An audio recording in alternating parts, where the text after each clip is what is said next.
नमस्कार. TV10 मराठीच्या या विशेष कार्यक्रमामध्ये आपलं स्वागत आहे. आपल्यासोबत सचिन भाऊ नाईक यांचे आई वडील आहेत. काय सांगाल काका, सचिन भाऊ हे आता निवडणूक लढत आहे, काय वाटते तुम्हाला? हे आपण जे केलं होतं आजपर्यंत जे करत आलो हे समाजाचं काहीच फायदा झाला नाही. 1972 पासून मी साखर कारखान्यामागे लागलेलो. त्यावेळेस राठोड साहेब होते. ते पूर्ण प्रयत्न आम्ही करून अखेरीला आमचा साखर कारखाना इथून पळून गेलेला आहे.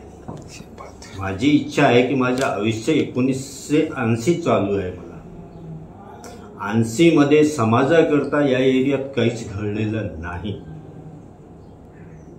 काही घडलेलं नाही. यांचं म्हणणं आहे की आम्ही खूप विकास केलाय. काय विकास केले आहे ते जसं लोकांसमोर ते दिसायला पाहिजे ना. ज्यावेळेस आपण विकासाला बाहेर निघतो त्यावेळेस विकास दिसायला पाहिजे. अशी तर थापा मारून पुष्कळ गेलेले आहेत. कोणी बारामती केलेले आहेत, कोणी रोड केलेले आहेत, कोणी वीर केलेले आहेत, पण सर्व अधुरे आहेत. अधुरे आहेत की आज 80 वर्ष माझे चाललेले आहे. मी तर काही बघितलं नाही की या आमदारानं हे घडवलं आणि त्या आमदारानं ते घडवलं. आजपर्यंत माझ्या डोळ्यासमोर तसं काही दिसलं नाही की जनतेकरता काय पाहिजे. इथं मोठमोठे दवाखाने आहेत, सगळं बंद पडून आहेत, तिथे डॉक्टर सुद्धा नाहीत. लोकांची पियाची व्यवस्था नाहीत, कुठं नळ योजना नाहीत, कुठं रोड बराबर नाहीत, गावखेड्यात कुठं विकास झालेला नाहीत. हे भूलथाप मारून आजपर्यंत जनतेला फसवणूकच करून राहिले आणि गेम जिंकून राहिले. तर हे कुठपर्यंत चालणार? हे स्वतंत्र आहे, सर्वांकरताच आहे आणि समाजाकरता आहे. आज एक वोट म्हणजे 1 कोटीचा आहे. अहो, त्या वोटचा जनतेला काहीतरी फायदा झाला पाहिजे. दिशाभल करून आपण डोळ्यासमोर याची लूट करावं म्हणजे हे मला पटत नाही आणि पटणार बी नाही.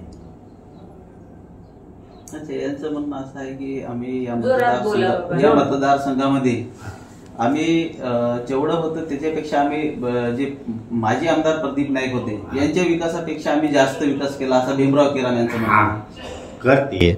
आज 2 बंधारे आहेत, सिर्फ मासोळी जरा करता आहेत, लोकांना शेतीला वापरा करता नाहीत. ते बी राठोड साहेबाच्या काळात गेले आहे, पण आता आजपर्यंत कास्तकाराला पाणी भेटलेलं नाही. नवीन बंधारे उपलब्ध त्यांनी हे करायचे नवीन आहे. तर आता नवीन जिथपर्यंत चालू होत नाही तिथपर्यंत लोकांना फायदा बी होणार नाहीत ना.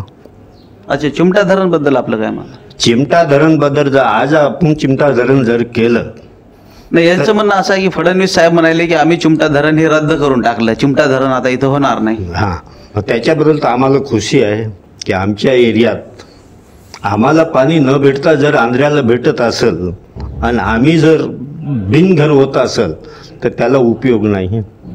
जनतेला तुम्ही असं करा की हे मोठा बंधारा करायचा तर 4 छोटे बंधारा करा. विदर्भालाही पाणी भेटेल आणि महाराष्ट्रालाही पाणी भेटेल. त्यांचं चालू आहे ना आता की चिमटा धरण हे रद्द करून टाकून आम्ही 4 बंधारे इथं उपलब्ध करायलो. हां, तो करा ना, कसं करून दाखवा. म्हणून दाखवू नका, करा ना, म्हणून दाखवू नका. हे लोकांची दिशाभूल तुम्ही करू नका. सचिन भाऊ राजकारणामध्ये का आले? सचिन भाऊ राजकारणामध्ये का आले? हां, सचिन भाऊची इच्छा होती समाजसेवा करायची आणि ते पूर्ण करणार.